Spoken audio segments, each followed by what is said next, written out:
Welcome back to Here's the Deal, everyone. I am sitting down today with Jordan Pendleton, and Jordan is a leadership and mindset coach. And the other day, she was making one of her amazing posts on Instagram. I believe it was actually a video, and she brought up limiting beliefs. And I had just started a round of Lift to Get Lean, and this mindset stuff started coming up. So your timing was perfect. So before we dive into the topic of limiting beliefs, can you tell us a little bit about who you are and what you do with the people that you coach? Yeah, totally. Thanks so much for having me. Yes, I know leadership and mindset coaching is like totally very broad. So yes, my story is that I started as a financial planner, but I always had a lot of different passions and interests and was totally compartmentalizing my life. But then also got like super sucked into chasing success, chasing money, chasing a lot of things outside of myself that inevitably led to a lot of other breakdowns in my life, which was relationships and just personally, my health started to deteriorate and shut down. And I got to this point where I was like, God, there's got to be more to life. Like, what is going on here? And I realized I was really driving out of a place of what others expected of me, and this perception of what I thought success was that wasn't actually authentic to me. Mm-hmm. So over the last 5 years, I left financial planning about 5 years ago, got into financial coaching, helping people understand their values, went into like some pretty extreme debt myself, and was fighting my own problem, meanwhile trying to work it out externally. So it's been a big journey, and I'm now just really passionate about helping people identify that for themselves of like, what is it you actually want for your life? Where do you want to go? And how do you take ownership of that? And through that comes, a buttload of limiting beliefs and things that can get in our way from making progress and stepping into who we were created to be. And like the message that you were born with and the story that you have and like what you carry innately as a person, and unwinding a lot of those limiting beliefs that says it's tied to what your body looks like or what your bank account says or what it looks like from the outside, and rewiring that to like really operate from the outside or from the inside out versus the outside in. Yes. Gosh, this is so amazing. And I'm pretty sure you and I have talked about Joe Dispenza before. Have we? Yes, I went through a Joe Dispenza phase of my growth, for sure. Talking about coming from the outside, or starting from the inside, going out. That's powerful. So you guys, how old are you, Jordan? I wouldn't normally ask this question, but this is a lot to learn. I think by the time you learned it, how old are you? I'll be 31 in October. So in like a month, I'll be 31. But I say I got like a pretty my wake up call calls like my quarter life crisis. Like 25 was the worst year of my life.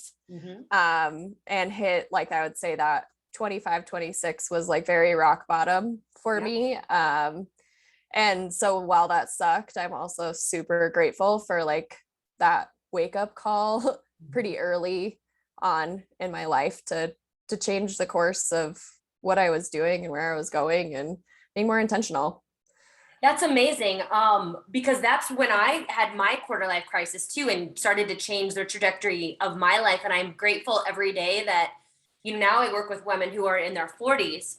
And so they're having that wake up call now. And I don't think there's, you learn it when you learn it, but it makes me grateful for learning that lesson early on. Wow. Yeah. So maybe it's like, there's no age to it, but if like there's that kind of like boiling under the surface and things just like aren't going, like you're not really actually happy with the life that you have, or you're seeing that kind of disconnect. Like, don't avoid, like, we got to fall apart sometimes to come back together. And that, we can resist that because it's messy. and Yeah, it's and it's scary easier to stay and the same. It's easier just to hate what you're coasting. doing. Yeah. But is it? Do you think it comes down to like a core value situation? Like you feel this friction, this cognitive dissonance because you're doing one thing, but you truly want something else? Or what do you think is happening there?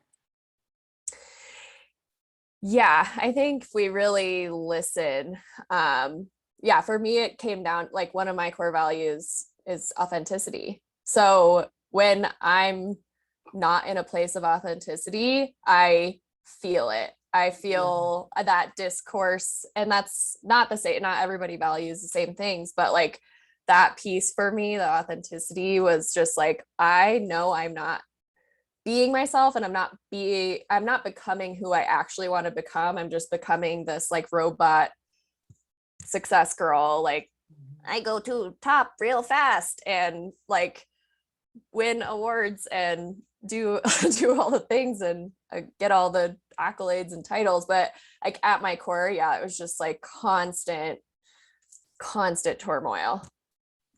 So, speaking of limiting beliefs, what are frequent limiting beliefs that you see people dealing with? Because I'm sure we're all the same. Like we're all so different, but we all experience a lot of the same stuff. I mean, I would say it's always rooted. I think everybody sounds different because of their story, because of their life experiences and how they've interpreted their life.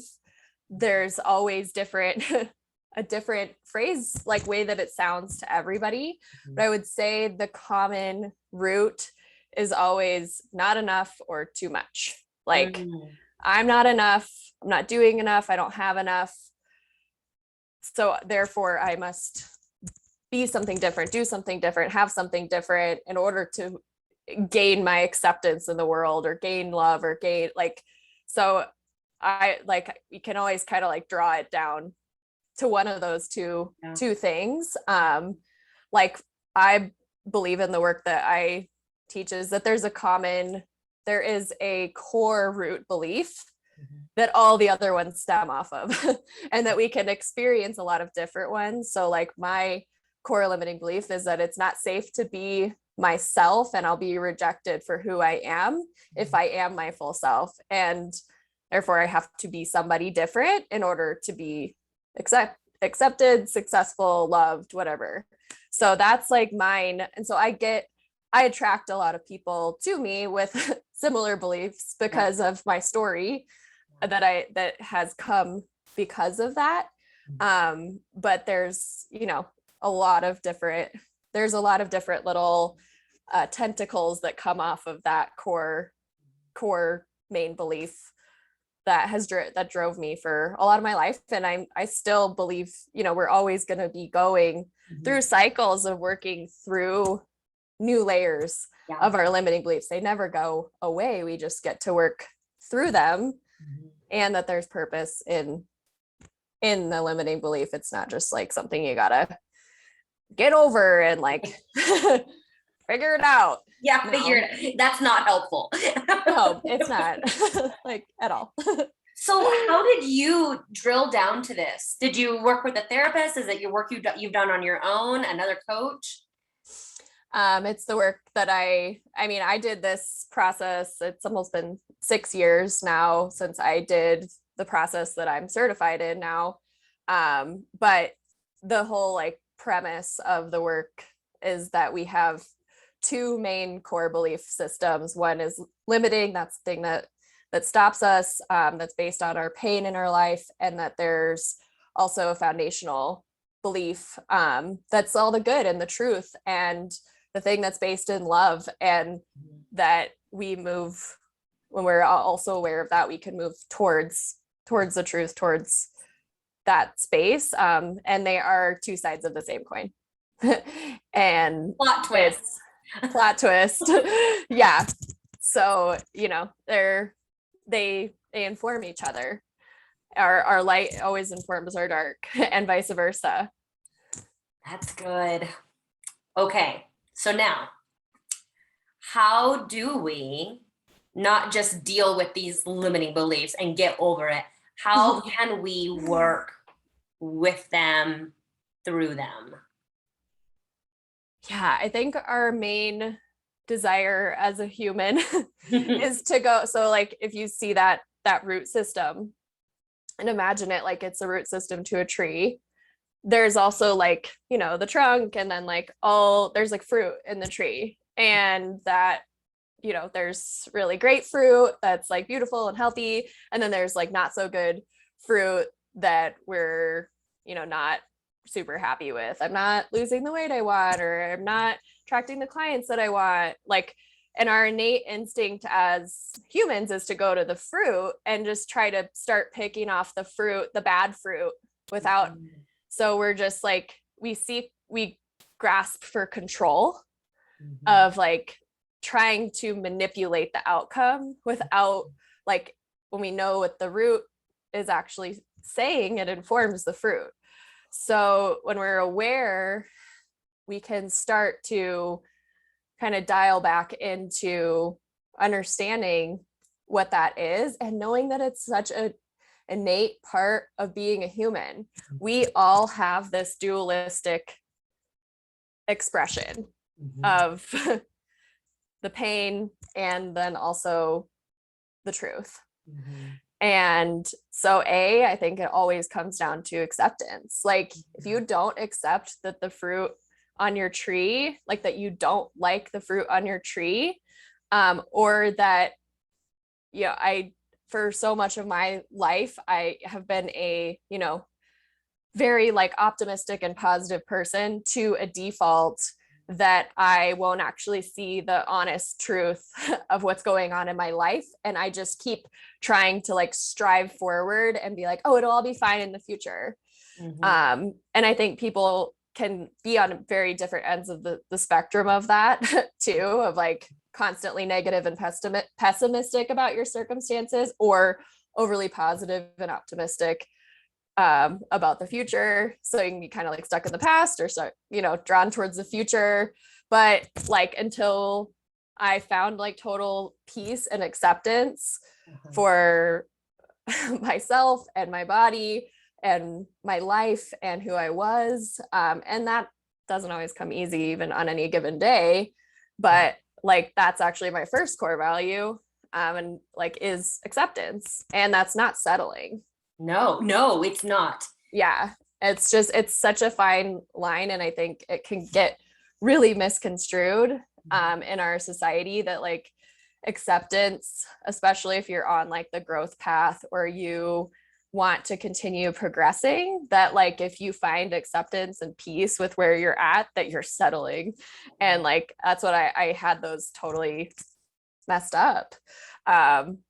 So yeah, acceptance, acknowledgement of like what's really going on, and getting really real with yourself, and like, hey, I'm a human. We're all humans and we all have these limitations. It's when we try to, go get out of something, that we then perpetuate it or ignore it, that it just grows. It's so interesting. I love this analogy. Last year, in the height of the pandemic, I had my friend Joe Iben on, and he's a therapist. And we were talking about how during that time when things were stressful, a lot of people were hyper focused on their bodies, because that was a low hanging fruit. That was a piece of fruit not being addressed by the root issue. So thank you for bringing that up, because that's just another visual example. We all do this. We're trying to control the outcome, but what we need to be doing is addressing what's going on below the surface. Yeah. It's just like, we jump so quickly to like, if I just lost more weight, if I just made more money, if I just did that, like, then I'd be fine. It's like, no, we can be good right now. It's all the place in which we're moving from, because when you're moving from limitation, and it's subconscious too, like we have to know that this is like, we've had these belief systems with us since we were children too. And so there's like a huge part of grace that has to enter to allow that pain to be exposed, healed, and moved through. And yeah, it's not like we kind of reach for, yeah, the diets and the budgets and the strategy and all the stuff Yeah. like real quick. And Mhm. like we can get a bit of a temporary high from a quick fix. But yeah, if you're ignoring the root, then you're gonna face the same problem 3, 6, 12 months down the line. Yeah. You're just perpetuating the problem. So coming back to your core values, I love talking core values because this does overlap with fitness and nutrition, Mm, because you have to understand what's important to you. Like, yeah. do you truly want to be a healthy person? Well, are you doing things that are healthy? So you've mentioned acceptance, and what was your other one? Authenticity. Authenticity. Do you have another one? Or those are two big Yes, ones? I mean those are kind of my, when I am getting kind of like stuck in my limiting beliefs and my triggers, Yeah. those are the two that like really I focus on. I'm Mhm. like, am I accepting myself? Am I like really acknowledging where I'm at? Am I being honest? Am I communicating that effectively? Am I being myself? Am I being true? And so that it like I can kind of start to work my way down and grow more into that truthful state. But yes, I have 6 of them. And but those really are the two that I'm like, yeah. One Mhm. of mine's also community, so like being um surrounded by, like, knowing that we're actually better together than we are apart, so this like abundance mentality, and working, actually the core value is better together. So like I know I'm in limiting space, but I'm trying to do it all by myself. Yeah. Like, so I just, kind of knowing how I show up Mhm. when I'm in those two different states, like I'll feel very different even if I'm doing the exact same thing from Mhm. the outside looking in. Like I will feel very different. Connection is another one. Like if I Mhm. connected to myself and God Mhm. and others, like what am I or am I totally just like running and isolating and disconnecting myself? Um, and I'm not really like a hide in the closet kind of disconnection person. I can like still be surrounded by tons of people, but totally like not sharing, not Uh, participating. I go surface level real fast. mhm. So yeah, it's just like gaining this like self-awareness, like toolbox of like, okay, this is how I act and how I show up and what it feels like and looks like when I'm in these two spaces, and allowing both of them to kind of come to fruition, because it's yeah, like said, one informs the other. So I love it. And I think if anyone's listening and they're like, okay, I like this, but I don't know this much about myself. Cause I bet a lot of people are like, whoa, she's in tune. Like, yeah, these are great questions to ask yourself and like start becoming an observer of yourself, because you may not even be aware of what your tendencies are. Like, do you think that the core values is a good place to start, or where would someone like start this exploration? um I always start, I mean, our program starts with the core belief system because that Mhm. informs everything. Core values actually doesn't come until later down the line. Ah, Because I think are like I never, previously I've been in like personal development and growth and that for a long time. And there was always this weird disconnect, where, it, lay out some cards on a table and say, which ones do you value? And mhm. I like never really got it. And then people be like, what's your why? And, when you're 23 years old trying to define your why, and there's no process or structure or strategy to actually help you get to your why, we were just being like, well, I'm single, I don't have, like, everyone's like, oh, I just do it for my family, and I'm like, well, I don't have a family, I don't have like, and but like everybody has a why. So, and it our why comes from our roots, from our belief system. So it's I think the root belief system informs pretty much everything, and everything kind of grows off of that and out of that. It informs our mindset, it informs our strategy, it informs pretty much, yeah, all of how we show up. And self-discovery is a process. It's, it's a thing that takes many years to develop, and it's also not too late. It's not too late to start now, and even just like small tidbits along the way can be wildly helpful. It's this is my job. This is like, if I'm not self-aware, then I'm not going to be an effective leader for my clients. So I am always, going deeper within myself to be, an embodied representation of what I'm inviting people into. So,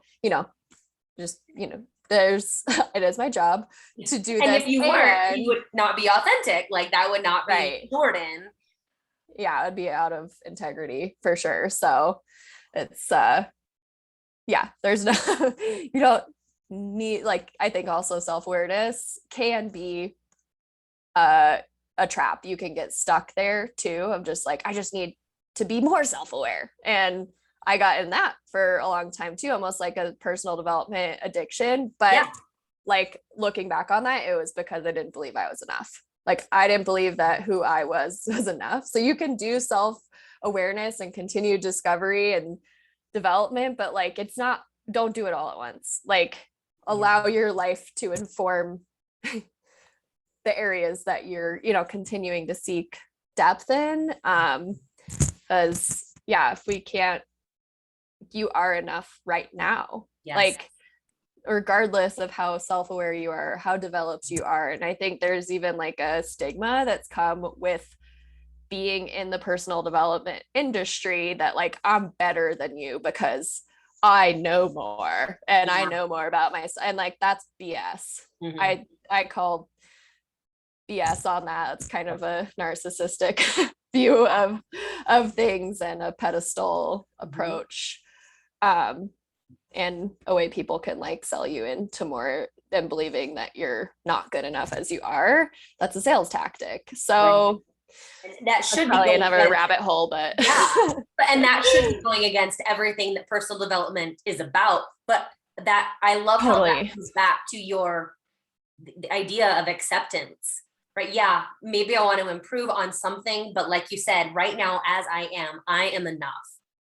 Yeah, I'm not going to make more money or lose some weight or be a better parent, but yeah, that's so powerful. And you won't, if you can't see the reasons that you are enough right now, you won't. Like, and there are plenty of reasons. Our brain is just naturally designed to go to the lack, to go to where we're missing and what we're missing out on, and how deficient we are. So we can always find more evidence there, but like guarantee, like, whatever area you're looking to grow in, there is evidence also on the contrary that whatever you're gonna like feed into, that's what's gonna grow. So please build off of the things that like you are good enough at right now. Like maybe you want to, be able to bench 100 pounds, but like it's amazing that you can bench 40 pounds right now and like be really like, I think that's one thing I would go back and like tell my younger self is like, you're amazing. Like right now, you don't have to be anything different. And like, you're going to grow so much more sustainably, so much more effectively, and so much more just, it's going to feel better. It's going to feel more fulfilling because you're building off of who you are versus who you're not. Right. Well, and like you said, it's where your focus goes, that's what grows. And so if you're focused on everything you have yet to do and that you want to do versus all that you are and what you've already accomplished, it feels totally different. Yeah. Coming from that place of abundance rather than lack. Yeah, it's beautiful. And it's so subtle, like the line between it, because still maintaining that like hunger for life and growth. And like, there's that also can be a double-edged sword. Like, there's a downside. There can be a downside to like always being, I love that I'm constantly seeking growth and development, and I also can get totally trapped there. So, it's I had a client once say, I love this so much. She was like, she was going for a walk. She's like, I just listened to music because I just could not listen to one more podcast or book about personal development. She's like, I am sick of feeling that there's something wrong with me. And I think that can happen. Like, I must be improving. I've got to do this and I've got to do that. If we don't take time to integrate it and step away, like you were saying. Yeah. And it's like uncomfortable. I was actually just meeting with somebody this morning, and he was like kind of coming down off of like a personal development high. And I was like, and he was like asking about my program. I'm like, I'm actually gonna steer you, like, I challenge you to take the next 3 months off and listen to yourself and listen, like engaging in community and see your gifts, and like give yourself like the next quarter to integrate what you've done, and like listen to your own voice and listen to like where you're feeling called, because it like listening, getting everybody else's, like, I'm a coach, so I obviously like believe in coaching, and I know that there's a line where that's too much too. And you will, like, I think we bite off way more than we can chew sometimes, because we're just in like that need to like, get somewhere fast. And like, why are we in such a hurry? Like, like, beautiful growth happens over time.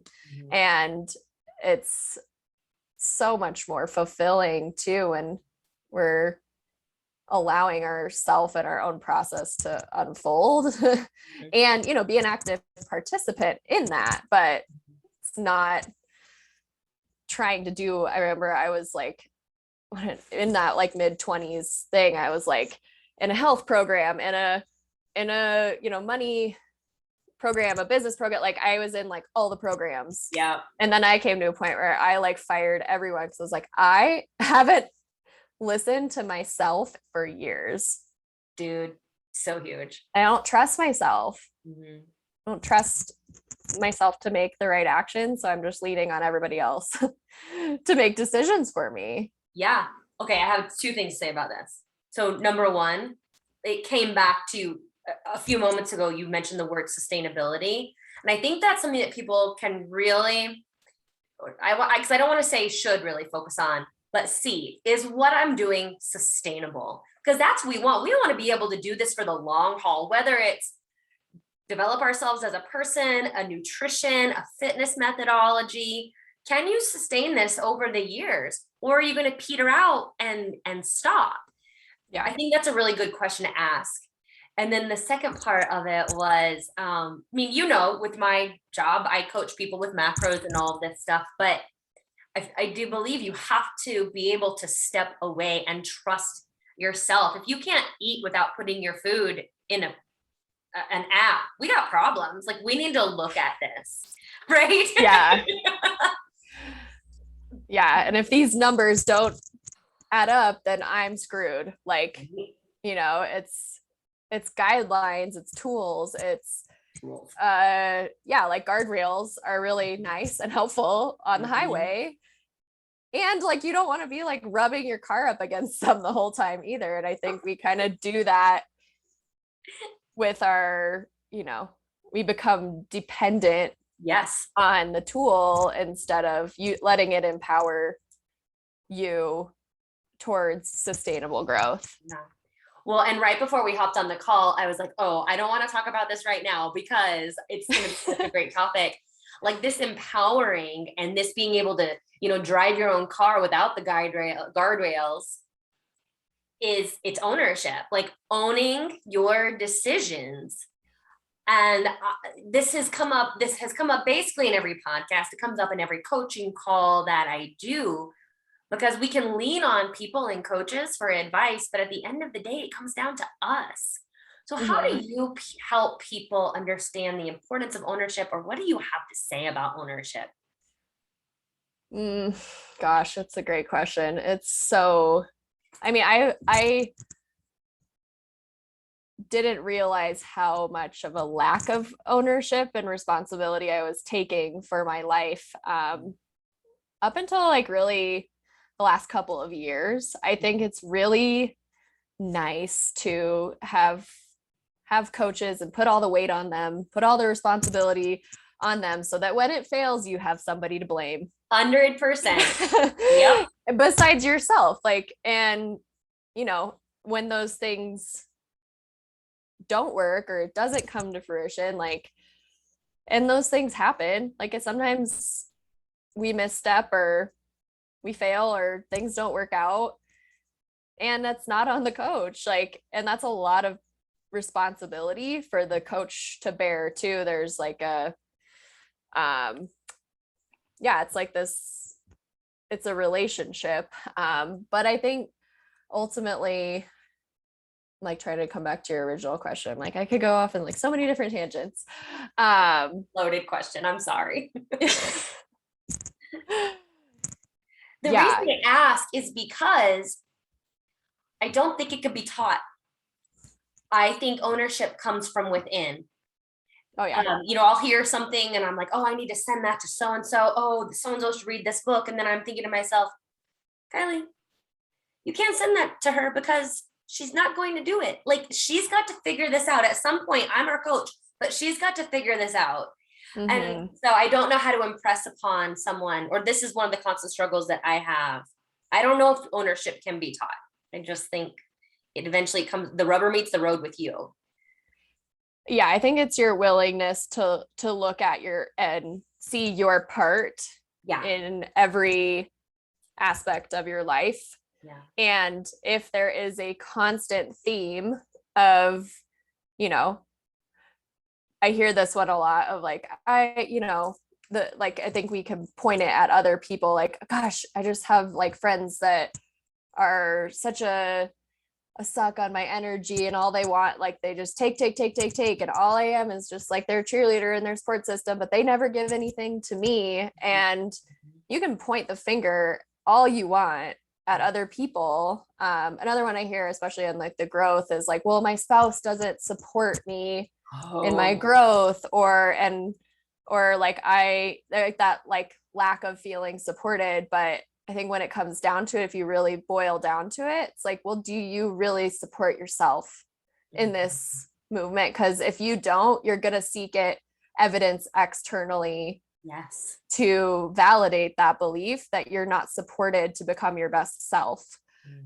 Or that, you know, and I think that like support piece, even with the friend example, is like, well, people just don't support me. Are you allowing yourself to be supported? Are you open to receiving support? Because that's been a huge thing I've had to learn on especially coming out of my hyper independent phase of like, oh no, people actually do want to support me, but I haven't been open to actually receiving support, because receiving had a negative, like, it had a limiting belief wrapped around it. Of like, well, then I'm weak, or I'm a loser, or I'm a failure if I have to ask for help, or if I need help from other people in certain aspects or areas of my life. And I think sometimes we just don't want to face it because we have to then face the pain and our contribution to the problem that we've been. And that's not easy to look at. No, yeah. Our contribution to the problem is that we are playing a part in our lives. We need to acknowledge that. Yeah. And the one I've been talking about a lot is the, toxic people and toxic things, and everybody's, it's such a toxic relationship, and this is a toxic that I'm like, well, you're toxic too. We're all toxic, right? Like, and we have to own our own like we all have days and moments and times where we show up in a toxic pattern, Yep. and we are contributing to the pattern, and that's it. That level of ownership and responsibility, like, it honestly sucks to look at, and it's incredibly freeing, because when you have nobody left and I think that's the scary part, is like when I have no one left to blame, and then sometimes we turn to shame. Like, I think shame is also a way of avoiding responsibility and ownership. Like that weight that we put on ourselves, and the things that we say about ourselves is also like, anytime you're blaming or shaming, it's like a really good check-in point of like, what am I not taking responsibility for? Like, this shame's a little bit more subtle, and we can kind of like, because it's so internal. Yeah. But there's some gold in there too, of like, what are you shaming yourself about, and then what are you not taking responsibility for in your own life. And really, not as, I think that's, you can enter into more shaming too, and so it's a line of like entering that place with love on both sides, and seeing like, this is it's a human tendency to deflect responsibility, and the only way forward is by owning. Have you read Extreme Ownership, that book? No, but I've heard. I mean, it's super masculine, right? So grain of salt, because I'm at this point in my life too, where I'm looking for more flow, and less of this masculine drive energy to get things done. I don't know if it's a natural progression of a woman or a business owner or whatever, but anyway, so it's a little masculine. But I love the message in it. One of the best things he talked about was like, if you're a manager and if you've got an employee who's not doing what you want, that's on you. Like, maybe you have not expressed expectations well enough. Like, don't go right into blaming them. Look at yourself first. And that was really the biggest lesson I took from that. And then I'm like, okay, how else can I apply this in other areas of my life? Like you said, how am I contributing to this pattern? Because I'm a part of it as well. It's a tough pill to swallow. Not everybody wants to hear that, but it's better than leaving your life in someone else's hands. That's how I look at it.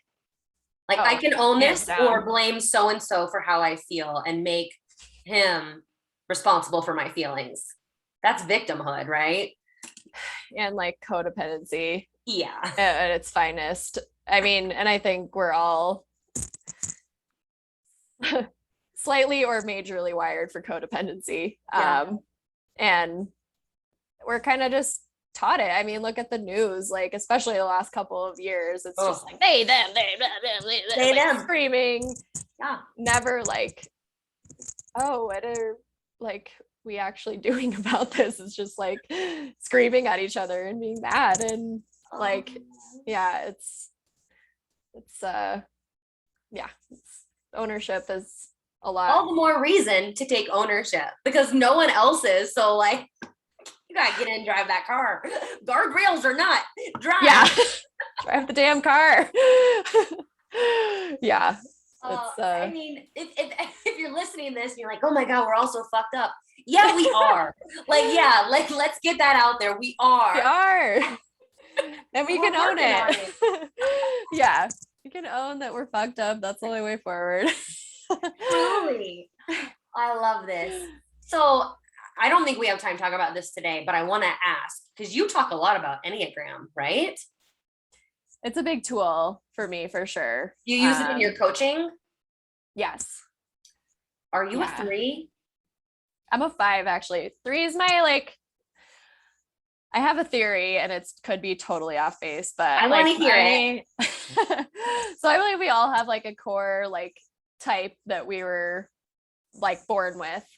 But then I also think we have kind of an adaptive type. So I think 3 is my adaptive type. That's how I kind of learned to be in the world. But as I've learned more about myself and like come back to that true self, my fiveness has been allowed to come through a lot more, because I think three was that achiever mode is, and I resonate a lot with the three. But there is like, the more and more I go, like the higher and higher my five gets. So Tell me more about fives. I'm not familiar, because I hang out with a lot of ones, threes, and eights. Oh, and twos. I love the twos. Love the twos. Yes. Take care of me too. Take care of me. Yeah. Well, what's a five about? The five is about, so it's called the observer or the investigator. So our core, the core like motivation for the five is to know, to have information, to know the ultimate truth, and to get to like the core of issues. Have a very hard time with surface level anything, and anything superficial can be like isolating. And when I'm like in that unhealthy state, I look a lot like the seven, like the unhealthy parts of the enthusiast, super squirrely and shiny object syndrome, and really like almost black and white thinking at the worst, and then go to eight when I'm in that like the healthy, so challenger, and like really bringing perspective to the truth, and in a more dominant way, because the five can hide a lot in their information and kind of hoard knowledge and information, and still something I'm kind of working through. Like especially on like social media and everything, like absolutely. Yeah, it makes total sense. Yeah, I mean, I'm a three, but what you say resonates. The part of the threes I'm not like, I don't do checklists and things like that. I'm not like like anal like threes are. So that's where I connect. But the ability to wear different hats and show up differently in different situations, like we got that down to a T. Yeah. It's all me, but it's totally like, whoa. Like sometimes I impress myself with my chameleon like tendencies. But I'm like, healthy. Yeah, no, there's a gift in it all too. Like I think there's such a gift in being able to, it can come at a cost on a not great day, but it can also, like when you're grounded in who you are, like, and knowing how to, read people and show up for them. I think that's also like a really beautiful gift. I will say my favorite part of it is of being a three, if that is what I am, is like being able to connect with the most different types of people in the world, from like a homeless person to a CEO of a big company. Like having the conversations and being able to do that. That's the cool part. Yeah. No, I love it. That's really cool. So let's say someone's listening and they're like, oh my gosh, I need Jordan's coaching so bad. Because I know that's what everyone's thinking. Oh, how do we find you? How do we get a hold of you? Like, what programs do you have? Yeah, I'm in the middle of launching a couple of different things right now. One is a like shorter form course called Activate Your Authentic Attraction. So helping people really step into embodying their authentic selves. This is really geared towards like entrepreneurs in the competitive landscape, whether it's financial advising, real estate, MLM. You want to like find why people are actually attracted to you, and then like step into that. And then I do most of my private, and I do privates and then small group coaching cohorts of 6 people. I have a group starting in October, on October 12th, with 3 spots open in that one, which is going to be a really incredible group and journey. But all of my programs run at a 6-month minimum. So I do 14 sessions in the first 6 months to like lay the foundation. It's called Bold Leader Foundations. And stepping into owning your voice, your message, getting that belief system, getting a vision for your life, your mission, your core values, setting the stage. And I don't believe in quick fix kind of stuff. So it's it's sustainable and helping people grow into that in the small group or privately. I think that's fantastic. So is it the small group that you have 6 spots open for, or is it the private coaching? Right now I have 1 or 2 private spots that will be opening. And then I have 3 left of the 6 for the small group. Oh, I see. That's 3 great. and 6. I do think one-on-one coaching is awesome, but I think small group is really powerful. Something about going through something with people in a similar spot, I think reinforces what the coach is giving us. Totally. Yeah. They're different, like both super valuable, but I would say they're just different values because some people aren't ready for the group, and like it is very vulnerable work. You have to be willing to be open and go deep. And so some people are like, that's really intimidating. I'm going to start with private. Then they can always integrate into like my ongoing group after that. But the group is amazing because it's that like bond and that connection you form with those people is unlike anything else. You get to know them on a level that you and yourself and each other on a level like I've never experienced, just because of the content that we're going through is really amazing and deep. Yeah, for sure. Good for you. This is so fantastic to think like you hit this low point when you were like 26 years old. I'm assuming you hated your job, stressed to the max, and now you've created this. That's awesome. Yeah, I know, it's weird. It's seeing that I'm like, oh, it's only been 5 years, and then some days I'm like, it's been 5 years.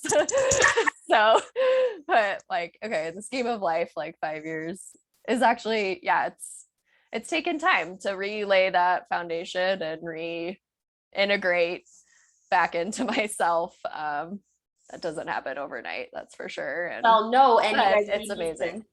We need to also like pay homage to the fact that you had a baby a year ago. So as we wrap up, like, did you see, because motherhood, I mean, you want to talk about questioning your abilities.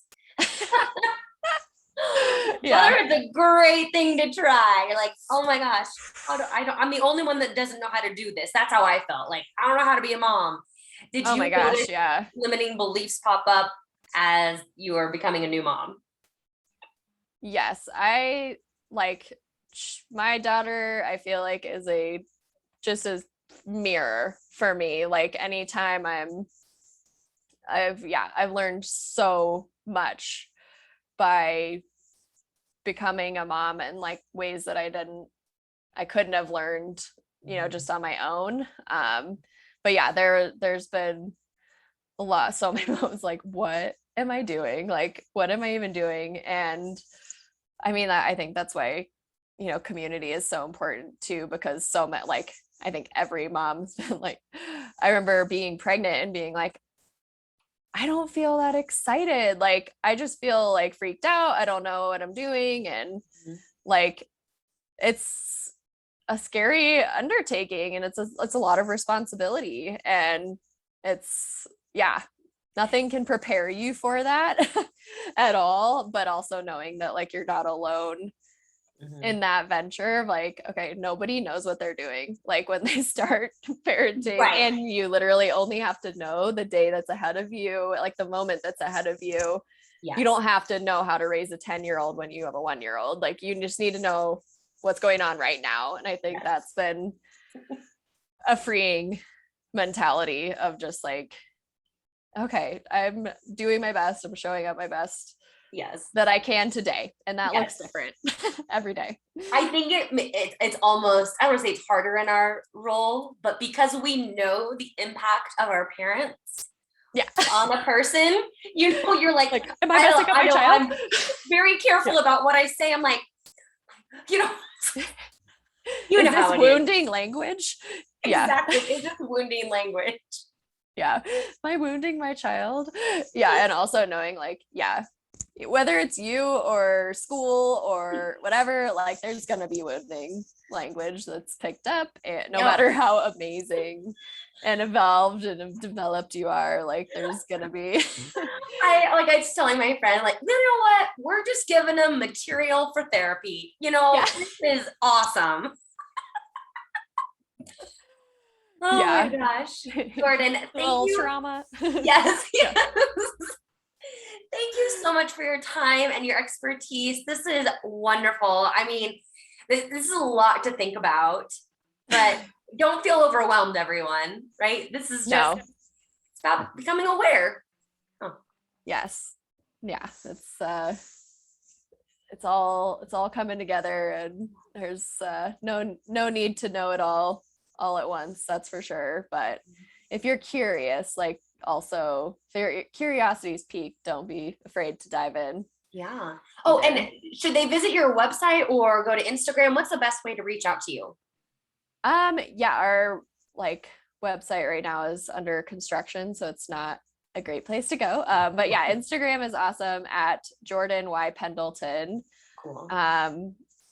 Yes, I'm very accessible there, and it's probably the best place. I'll make sure everyone can get there. I know websites. I'm like, do people even use websites anymore? But that's because I don't want to update mine, It's like always, I feel like you get the website right and then something changes again and you're like, well, like go to Instagram, please. Yeah, just go to Instagram, fine. Send me a DM. We'll get set up. Yeah. Awesome, Jordan. Well, you are amazing. I love what you are doing and I love how you are helping people. And I can't wait for everyone to listen to this. Oh, thank you. I know. Thanks so much for having me on. I'm glad our paths continue to cross. Me too. We'll talk to you soon, Jordan. Thanks. Bye-bye.